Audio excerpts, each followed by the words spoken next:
नमस्कार, प्रादेशिक समाचार के साथ मैं चंदन कुमार कौंडिल्य। पहले मुख्य समाचार। प्रधानमंत्री नरेंद्र मोदी ने वीडियो कॉन्फ्रेंस के माध्यम से प्रधानमंत्री किसान सम्मान निधि योजना के अंतर्गत वित्तीय मदद की 9वीं किस्त जारी की। विश्व आदिवासी दिवस पर कई कार्यक्रमों का आयोजन। मुख्यमंत्री हेमंत सोरेन ने किसानों के बीच केसीसी और पशुधन का किया वितरण। लोकसभा में 127वां संविधान संशोधन विधेयक 2021 पेश। विधेयक में अन्य पिछड़ा वर्गों की अपनी सूची बनाने का राज्य और केंद्र शासित प्रदेशों का अधिकार बनाए रखने का प्रावधान है। और टोक्यो ओलंपिक खेलों में भाग लेकर स्वदेश लौटे खिलाड़ियों का आज दिल्ली पहुंचने पर किया गया भव्य स्वागत। और अब समाचार से पहले एक जरूरी संदेश। देश भर में 18 वर्ष से अधिक आयु के सभी लोगों के लिए सरकारी केंद्रों में निःशुल्क टीकाकरण अभियान चलाया जा रहा है। हमारे युवा श्रोताओं से अपील है कि वे भी कोविड रोधी टीका जरूर लगवाएं और दूसरों को भी इसके लिए प्रेरित और सहयोग करें। कोरोना महामारी के प्रति आप कोई भी लापरवाही न बरतें, क्योंकि कोरोना अब भी हमारे लिए बड़ा खतरा बना हुआ है। जब तक आवश्यक न हो घर से बाहर न निकलें और इन आसान उपायों का पालन करें। मास्क लगाएं, 2 गज की सुरक्षित दूरी बनाए रखें, बार-बार हाथ धोएं और चेहरा साफ रखें। कोविड से संबंधित जानकारी और मार्गदर्शन के लिए राष्ट्रीय हेल्पलाइन नंबर काम कर रही है। इनके नंबर हैं 0112397804 और 1075। इसके अलावा राज्य हेल्पलाइन नंबर 104 डायल कर समस्या का त्वरित समाधान लिया जा सकता है। और अब समाचार विस्तार से। प्रधानमंत्री नरेंद्र मोदी ने वीडियो कॉन्फ्रेंसिंग के माध्यम से आज प्रधानमंत्री किसान सम्मान निधि योजना की अगली किस्त जारी की। इसके तहत 9 करोड़ 50 लाख लाभार्थी किसान परिवारों के खाते में 19,000 करोड़ रुपए से अधिक की राशि डाली गई। 19,500 करोड़ रुपए से भी अधिक ये रकम सीधी उनके खाते में ट्रांसफर हो गई है। और मैं देख रहा हूं कई अपने मोबाइल में चेक कर रहे आया क्या, और फिर एक दूसरे को ताली दे रहे हैं। आज जब बारिश का मौसम है और बुआई भी जोरों पर है, तो ये राशि छोटे किसानों के बहुत काम आएगी। आज 1 लाख करोड़ रुपए के कृषि इंफ्रास्ट्रक्चर फंड को भी 1 साल पूरा हो गया है। इसके माध्यम से हजारों किसान संगठनों को मदद मिल रही है।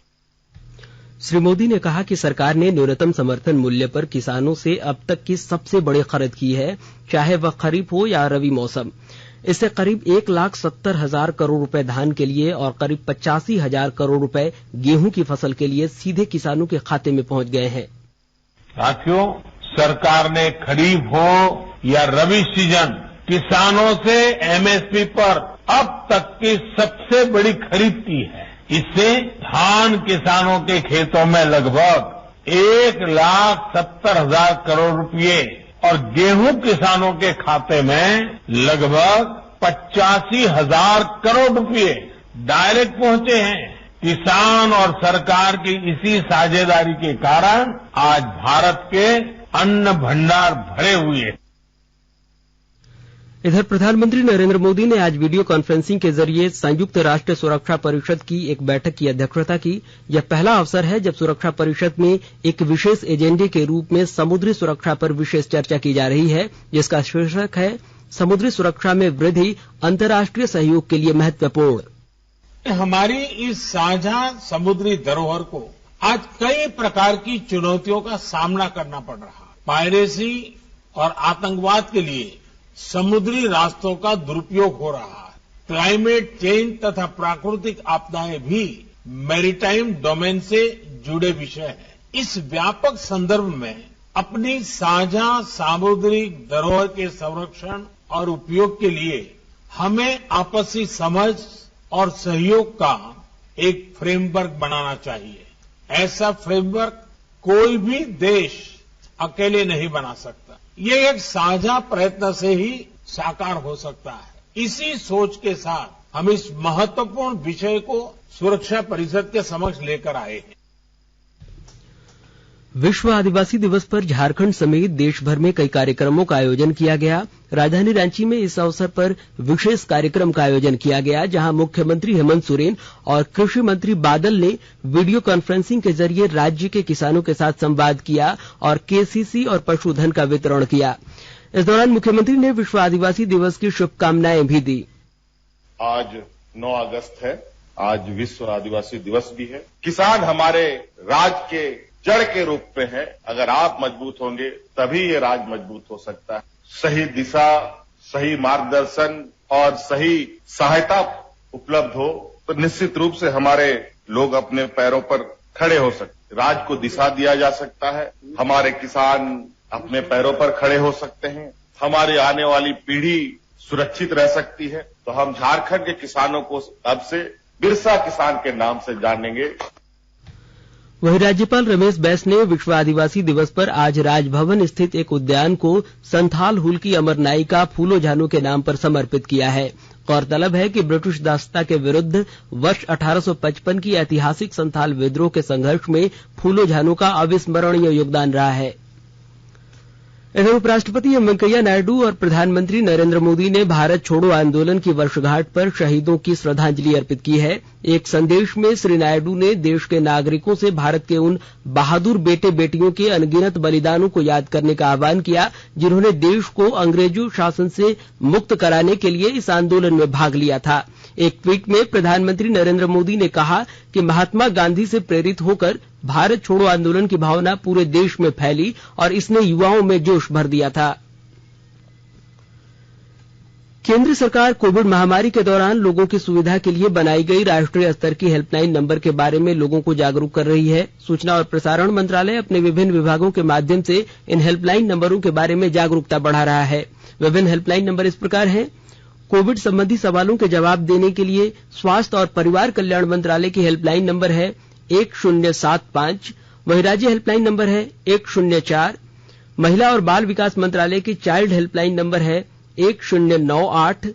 वरिष्ठ नागरिकों के लिए सामाजिक न्याय और अधिकारिता मंत्रालय की हेल्पलाइन नंबर है 14567। मनोवैज्ञानिक सहायता के लिए राष्ट्रीय मानसिक स्वास्थ्य और तंत्रिका विज्ञान संस्थान निम्हांस का नंबर है 080461100007।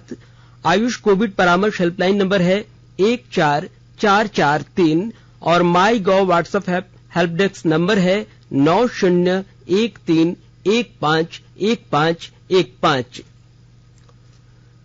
झारखंड उच्च न्यायालय में रांची के एक इलाके में अतिक्रमण हटाने के दौरान कई लोगों का घर तोड़ने के निगम के आदेश के खिलाफ दायर याचिका पर आज सुनवाई हुई। सुनवाई के बाद न्यायाधीश न्यायमूर्ति राजेश शंकर की अदालत ने रांची नगर निगम के नगर आयुक्त के उस आदेश को निरस्त कर दिया है जिसमें घरों को तोड़ने का आदेश दिया गया था। सुनवाई के दौरान कोर्ट ने यह भी कहा कि इस मामले में प्रार्थियों को अपील का मौका नहीं मिला है, इसलिए 2 सितंबर को नगर आयुक्त सभी प्रार्थियों के आवेदन पर सुनवाई कर उचित निर्णय ले और फोरम का गठन करें।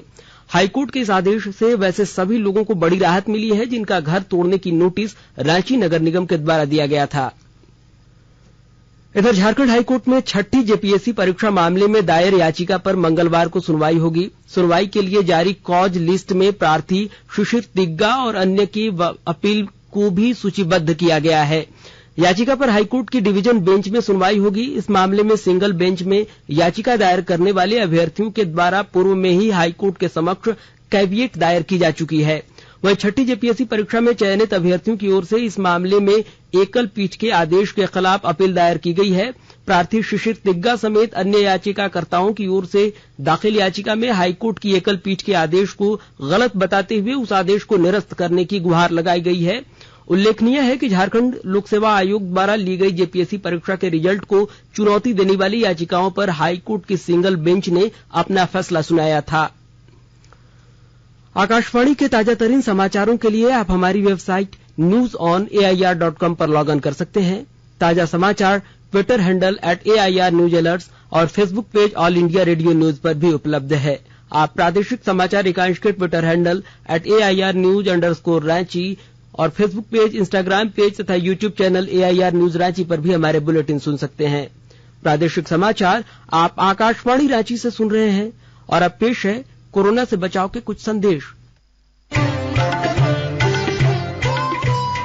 कोविड-19 से बचाव और सुरक्षित रहने के 3 उपाय। मास्क लगाएं, 2 गज दूरी है जरूरी, सुरक्षित दूरी रखें, हाथ और मुंह साफ रखें।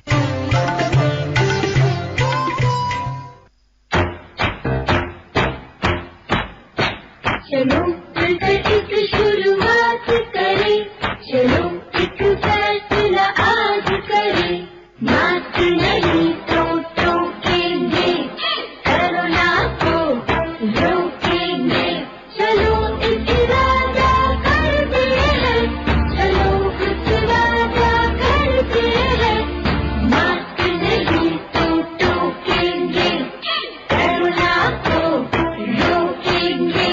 भारत सरकार द्वारा जनहित में जारी।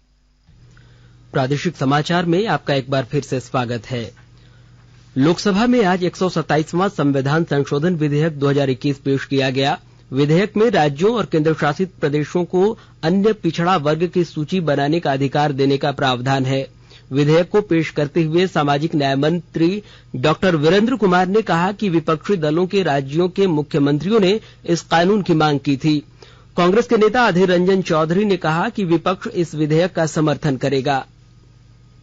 आगामी गणतंत्र दिवस पर दिए जाने वाले पद्म विभूषण, पद्म भूषण और पद्मश्री पुरस्कारों के लिए ऑनलाइन नामांकन और सिफारिशें मांगी गई हैं। पद्म पुरस्कारों के लिए नाम देने की अंतिम तिथि 15 सितंबर है। वहीं पद्म पुरस्कारों के लिए नामांकन या सिफारिशें केवल पद्म पुरस्कार पोर्टल